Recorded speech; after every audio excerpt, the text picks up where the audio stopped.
Hello and welcome to Prime at 9. I'm Esther. These are the headlines.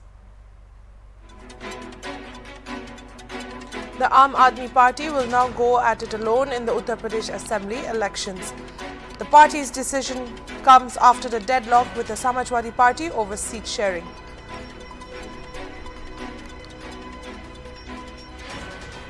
Delhi Health Minister Satyendra Jain on Tuesday informed that 4 new cases of the COVID-19 variant Omicron have been detected in the national capital. Now the total number of cases in Delhi rises to 6. Bahujan Samaj Party Chief Mayawati expressed hope that her party and Shiromani Akali Dal will come to power in Punjab with full majority.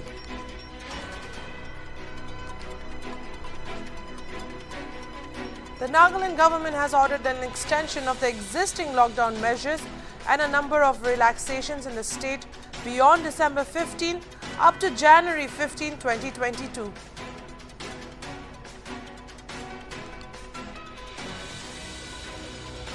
Now for the news in details. In order to ease the numerous challenges in vaccine delivery, especially in the hilly areas and remote villages, the Indian Medical Council of Medical Research has taken the initiatives in the implementation of drone resource and outreach in parts of India. Based on suggestion of Ministry of Health and Family Welfare and permission granted by Directorate General of Civil Aviation, Ministry of Civil Aviation, 2 states and 1 union territory, that is Manipur, Nagaland and Andaman and Nicobar Islands, were considered for this pilot study. In this pilot project for studying the feasibility of the drone technology in delivery of medical supplies, 2 districts in Nagaland, that is Mokokchung and Toensang, were chosen. The formal launch of the iDrone activity in Mokokchung was held today from Chief Medical Officer's office to PHC Longsa village in the presence of Deputy Commissioner, Superintendent of Police and Deputy CMO Mokokchung. Normally, it takes more than 1 hour to reach Longsa village from Mokokchung town to cover a distance of almost 30 kilometers, which may increase during monsoon due to bad road condition. With the drone, it will only take 8 minutes to reach PHC Longsa from Mokokchung town to cover an aerial distance of 11.5 kilometers. To highlight more on this new way to fast forward the vaccination process, we have my colleague Al. Hi, Al. Yes. Al, can you tell us a little bit more about this? Is this really going to fast forward the vaccination process? Even though a lot has been vaccinated, many people have been vaccinated, the percentage is still very low. So would this fast forward the process? Yeah, definitely. I think the idea of having machines to actually deliver vaccines to the remote parts of the country, and in this case, Manipur, Nagaland, and the Andaman and the Nicobar Islands, I think it is a significant development. It's a significant jump in the drive to vaccinate the entire country. And of course, certainly we have reached the 100 crore mark. But there are, just like you said, there are still a lot more people who are either hesitant to take the vaccine or who still have not yet received the vaccine due to the remoteness of their location. So definitely, the drone delivery system, or as you already know, it's an aerial transport, which means that it will be faster for the authorities to actually launch the vaccines and deliver it to the remotest part of the villages, especially the rural areas where vaccine intake is a bit low, according to what the information that we have been receiving so far. So yes, definitely it will help in the vaccination drive. Okay, and Al, so in Nagaland, Mokokchung and Toensang were chosen for this pilot project. Now, what about the other districts? Do we have any word on what about the other more remote districts of Nagaland? How are they going to get to those people who want to take the vaccine, but the availability is not there? Yeah, that's a very good question, Esther, there.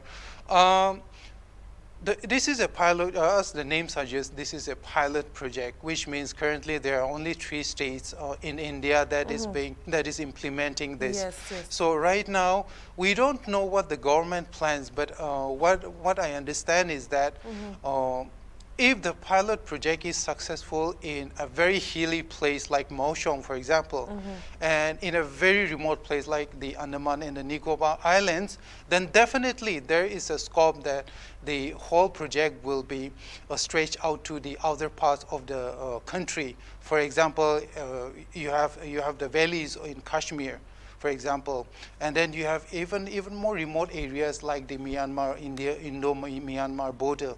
So if this vaccine project, delivery project is successful, then definitely I believe that the project will be extended to the other states. Okay, as well as the districts, I suppose, in Nagaland. Yeah, also, in all the districts. Right. And now that the variant of concern, Omicron, the new variant of concern is, looming around in the country and just knocking also at our door, because Assam also just got their first case. Yeah. So, there are words that, there's word that, according to reports, that a third COVID vaccine is needed for this Omicron variant.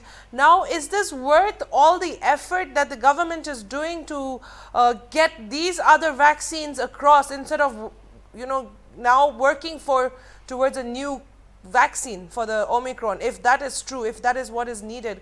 So now, is it worth all of this effort? Because some are saying that the Covishield and Covaxin are not that effective for the new variant. Yeah, that's a difficult question, but I'll try to answer that. Yeah, at this point, I do not believe that we have come across any information, or even from the opinions of the medical authorities, including the research companies, who are actually saying that the current stock of vaccines that we have are actually effective against the Omicron variant. So now there are two things here. First, in terms of the delivery of vaccine by use of drones, I think that is a very technical aspect of it. It is only about delivery. We are not talking about whether the vaccine will be effective because we use a drone or a bus or a bicycle. So in terms of delivering the vaccine, definitely it will reach to a greater number of people because you are using the air now. You're using a faster mode of transport. But in terms of the infectiousness of the virus, that is something that we cannot really say at this moment, because for example, the booster shot, the ICMR, I believe they have said that right now we don't have any clear data whether we should be implementing the booster shot, for example. And we don't know whether it will work against the new variant. However, in terms of delivery, yeah, definitely, I think it'll be good to just make use of every resources that we have, including the drones, to reach the vaccine to the outermost parts of the country. But in the meantime, I believe even the medical authorities, they are working on some kind of medical intervention to actually counter the new variant. Okay. All right. Thank you, Al. Thank you, Esther. Yeah. Moving further to other news, after the killing of innocent civilians by the Indian Army, the clamour to repeal AFSPA grows louder. To highlight more on the agitation over AFSPA, let's have a look at an exclusive interview with Naga Council Dimapur President and also Naga Ho President, and what they have to say about the draconian law. It should be repealed because we know that these army personnel or the security personnel, we all must understand that they are not academically qualified, and they don't know exactly how they must exercise their authority power. Once the authority said that you can do this, you can do that, they will overact. Supposing if they are asked to do one work, one thing, then they feel that they are authorized to do even more than that. So in that way, they misuse the power of this AFSPA. So it should be repealed. I don't think for repealing the AFSPA, uses will go for extortion, this and that. I don't think. This army personnel, the security personnel, in that AFSPA also there are limitations. The power is given limitations. But they are exercising this one in the name of AFSPA without limited power. So, by any means, this AFSPA should be repealed. They should not let the security process should not take undue advantage of this AFSPA. Government of India claim that there are insurgency in the state, and because of which AFSPA is important for them. But we don't see any law and order problem also at the moment. We have peace, we have ceasefire. Sir, do you think we are not having that problem because AFSPA is implemented? No, not because of that. But still, we don't see any reason why there should be AFSPA. Since this is something which is torturing and this is a threat to the people, this is also undemocratic, for which now people have started the movement. That unless this is revoked, the same situation, if not worse than this, will come. Until unless this is removed, people will not keep quiet this time. This situation is different, in the past is different. Since it is our demand, we also should see that how best we should maintain law and order, not only the government side. Each individual has to maintain it, each individual has to follow the norms or the rules or laws of the government, so that it will bring a congenial atmosphere for working in all sides. The Aam Aadmi Party is preparing to contest alone in the UP elections after the reported deadlock in its talk with the Samajwadi Party over seat-sharing formula. The chants of a pre-poll alliance between the two parties were rekindled recently after AAP MP Sanjay Singh met SP Chief Akhilesh Yadav in Lucknow on November 24th. However, party sources indicated that talks have gotten stuck on seat-sharing, and Aam Aadmi Party, which has already announced candidates on 150 seats, is expected to issue a second list of about 100 names within a week. Party state spokesperson Vaibhav Maheshwari said that the party was now preparing to contest all seats in the state, as had been declared by Aam Aadmi Party earlier. The likely failure of talks between the two parties came to the fore when party members received messages from senior party members asking them to prepare for all seats. A party member said that the screening process, which has slowed down a little in the past few weeks, has picked up pace and a fresh list is expected anytime. Meanwhile, the party is continuing with its Tiranga Yatras, the last of which was held in Loni on Sunday.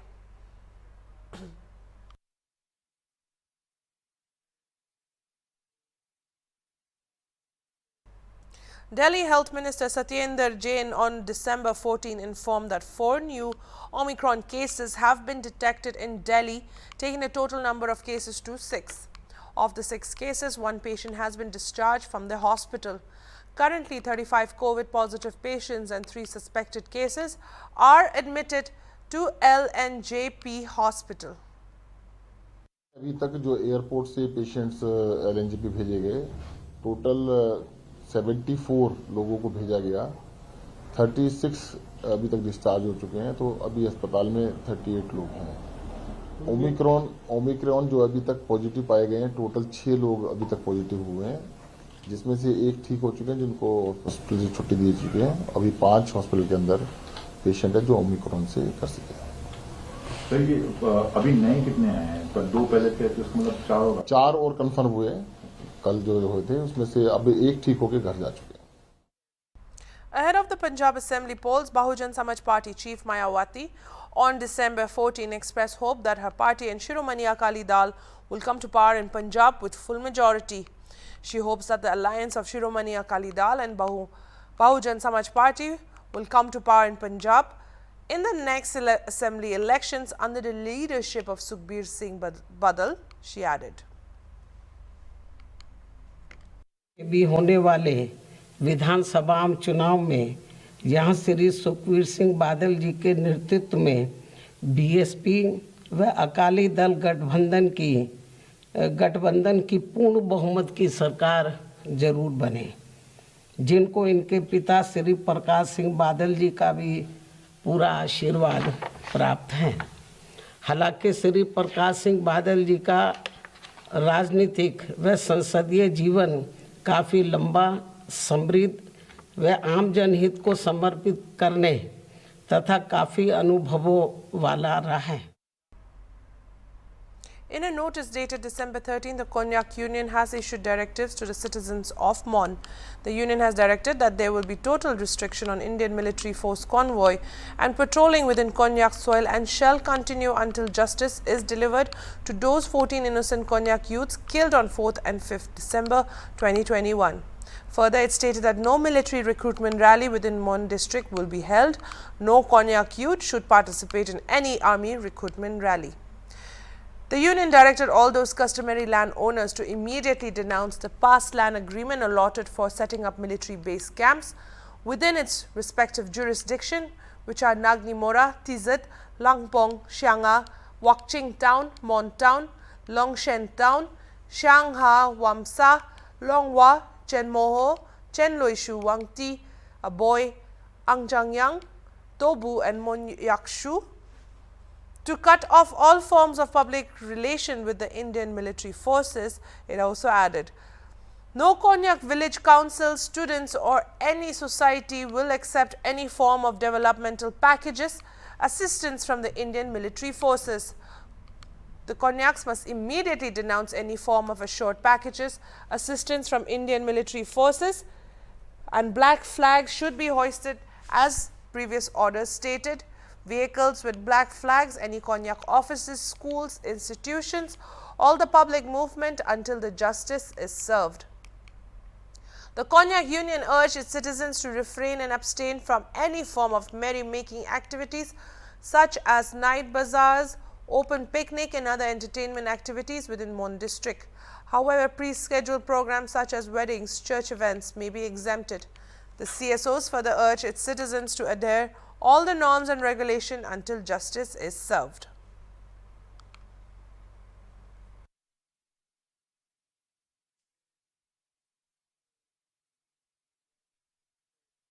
The Kohima Pangti Ikung celebrated its Golden Jubilee on December 14 at Crusoe Park, Tsesabasa.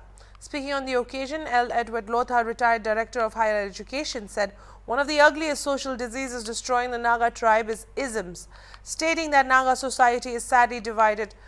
The society, he said, that we see divisions within divisions, splits within splits in the Naga society. A population of just about 2 million, the Nagas of Nagaland alone comprise of 14 tribes, each with a distinctly different dialect, custom, dresses, territory and others. 근데 고향마에 애들 방티 전부 다 담아주잖아. 근데 나도 좀 그런 게 엘모도 저 마스크 한려한데 치대다. 우로사나들 모두 저 마스크 한려한데 치대. 아나 그마시시 시인지 따로 들고 그만. 그만 어도 돌려. 근데 하 엘모도 나죠. Ramadan 해가지고 안 치디고 소가. 아나 하고 힘마에 카나 요트나 뱅가다나 이제 따로 이니시도만 다가 완초고 힘마에. Service is also 통보에 통보 사오셔. 그 마들에 하나잖아. 하 그지도 하나 거의만 용해서 노송가 받아서 만나. 아나 얼마나 마타가 아무게나는데 골든 주빌리 해로 들어온데 대조화가.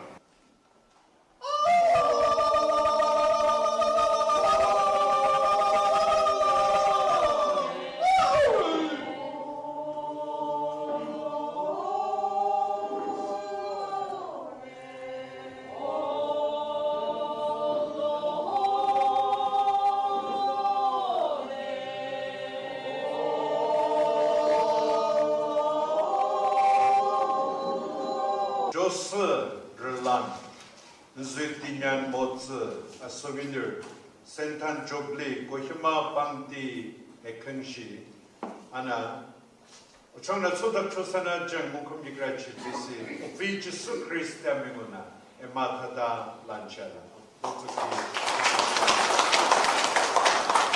through everybody's support, we could make it out our program in a very, say, befitting manner, so to say.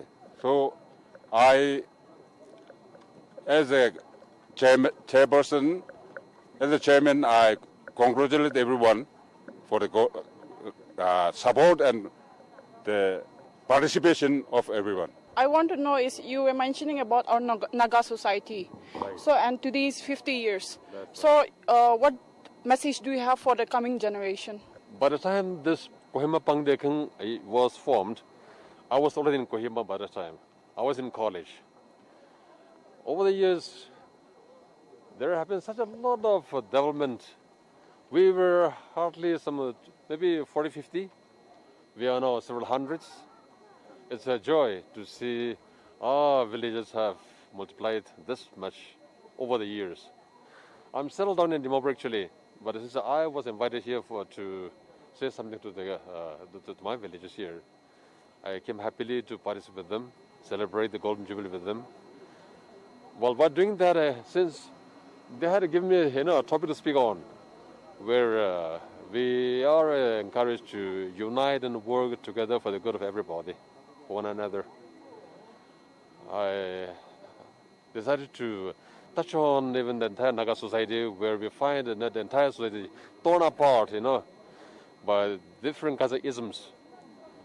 We find, and as I've said, quoted E.M. Foster's, our society has been divided. We see divisions within divisions, chasms within chasms. So many factors have torn us apart. It's a very unfortunate, and therefore I took this opportunity to say at least a word where we all stand to lose if we remain in this way, and we all stand to gain should we be united and work together for the good of one another. Organized by Peg Town Council in collaboration with the Peg Chamber of Commerce and Industry, the Peg Town Youth Society and Vibrant Entertainment celebrated Clean Peg Town Day with the team Leap to Innovation on December 13 at the Peg Town Clock Tower. Highlights of the program included inauguration of competitions and exhibitions and the night carnival, among others. Today, the 13th of December, the Peg Chamber, in collaboration with the town administration, our bodies, and the TAFMA, Nagaland, we have organized this competition on the topic Lab to Innovation. As we are all aware that the government has banned the use of single plastics in Nagaland. So the business community, we have organized this competition to encourage the youths and the entrepreneurs to participate in making of this alternate to single-use plastics to support the government and save our environment.